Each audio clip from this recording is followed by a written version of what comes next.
everyone and welcome to the YouTube channel of Amrapali Group of Institutes. This is your host Vasundhara and today we have a very special guest with us, Professor Onkar Singh.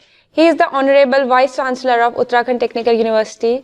तो sir आपका हमारे college में बहुत बहुत स्वागत है. Thank you.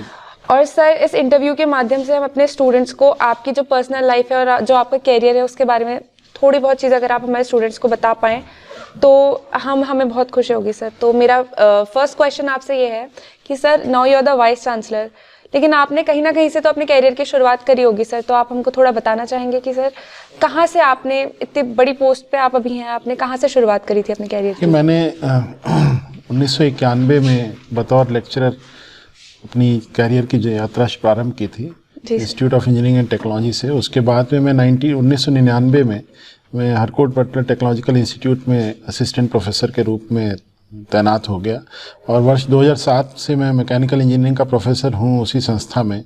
और 2013 से 17 के मध्य मैं मदन मोहन मालवीय प्रौद्योगिकी विश्वविद्यालय का संस्थापक कुलपति रहा और अब मैं 2022 जुलाई से उत्तराखंड प्रौद्योगिकी विश्वविद्यालय का कुलपति हूँ. तो जो पूरी शैक्षणिक यात्रा है मेरी वो लगभग 3 दशक से ज़्यादा की है, जिसमें मैंने लेक्चरर से लेकर के वाइस चांसलर तक के सभी पदों पे अपने दायित्वों का निर्वहन किया है. सर तो हार्डशिप्स और आपने जैसा बताया था अभी आपके लेक्चर में मैंने सुना कि सैक्रिफाइस तो लाइफ का पार्ट है और आपको करना ही पड़ता है.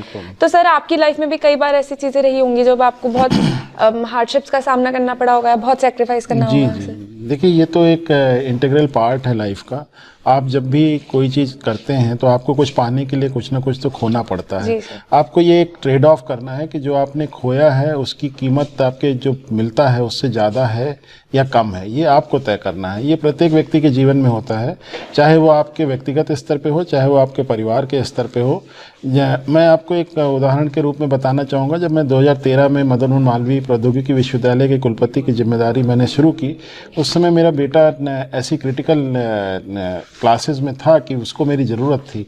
लेकिन मैंने ये पारिवारिक जिम्मेदारियों को थोड़ा सा सेक्रीफाइस करके अपनी जो प्रोफेशनल जिम्मेदारी थी उसको महत्ता दी. और स्वभावतः ये एक सेक्रीफाइस हर एक के जीवन में होता है और हर समय करना होता है. कोई भी चीज़ बिना सेक्रीफाइस के नहीं मिलती. तो मैं इस बारे में कोई आपको ऐसी चीज़ नहीं बता पाऊँगा कि आपको कोई ऐसा बहुत बड़ा सेक्रीफाइस किसी ने किसी चीज़ के लिए किया, और हर एक का अपना अपना सेक्रीफाइस बड़ा होता है. तो आप अपने हिसाब से तय करें कि आपको जो उपयुक्त लगे, आप कैसे ट्रेड ऑफ करते हैं ये आपके ऊपर है. सर मेरा आपसे एक और क्वेश्चन है कि सर आपका जो हमारे कॉलेज में जो एक्सपीरियंस रहा वो कैसा था? कि मैं पहली बार आपके परिसर में आया, मैंने आते ही आपके जो निदेशक मंडल था उनसे मैंने अनुरोध किया कि सर्वप्रथम मैं आपकी सुविधाओं को देखना चाहूँगा. और मैंने आपके होटल मैनेजमेंट के इंस्टीट्यूट की सुविधाओं को देखा. आपकी जो लेबोरेटरीज़ हैं, आपके जो रूम्स हैं, आपने जो होटल के जो एक वातावरण होटल का तैयार किया हुआ है, जिस तरह से आपने किचन्स को रखा हुआ है, जिस तरह से आपने रेस्टोरेंट को तैयार किया हुआ है, ये वास्तव में मैं उससे बहुत खुश हूँ, बहुत प्रसन्न हूँ कि आप शायद जो वैश्विक आवश्यकताएं हैं उसके अनुरूप संस्था में सुविधाओं को तैयार करने का काम कर रहे हैं. और मैंने इंजीनियरिंग की भी आपकी संस्था देखी, उसका भी जो आधारभूत ढांचा है बहुत उत्कृष्ट कोटि का है, बहुत अच्छा इंफ्रास्ट्रक्चर है और फैसिलिटीज़ बहुत मैं नहीं देख पाया, लेकिन जो मेरा एक ओवरऑल इम्प्रेशन है बहुत पॉजिटिव है कि आपके पास एक वेल लेड इंफ्रास्ट्रक्चर है, एक लश ग्रीन कैंपस है. और आप यदि एकेडमिक एक्सेलेंस के लिए प्रयास करेगी ये संस्था तो निश्चित रूप से आपको मिलेगा. Thank you sir. अंत में मैं आपसे कहना चाहूँगी कि हमारे जो स्टूडेंट्स अभी हमारी ये वीडियो देखेंगे यूट्यूब चैनल पे, आप उन लोगों को क्या संदेश देना चाहेंगे सर अपने माध्यम से? देखिए, ऐसा है कि मैं उत्तराखंड प्रौद्योगिकी विश्वविद्यालय में जितने भी छात्र पंजीकृत हैं उन सब से उम्मीद करता हूँ और ये मेरा दायित्व भी है कि आपको मैं इस बारे में आपके अंदर एक जिज्ञासा पैदा करूँ कि आप अपने जीवन की जो भी आपकी मंजिल है उसको अपने परिवेश और अपनी व्यक्तिगत क्षमताओं के मद्देनज़र उसको तय करें.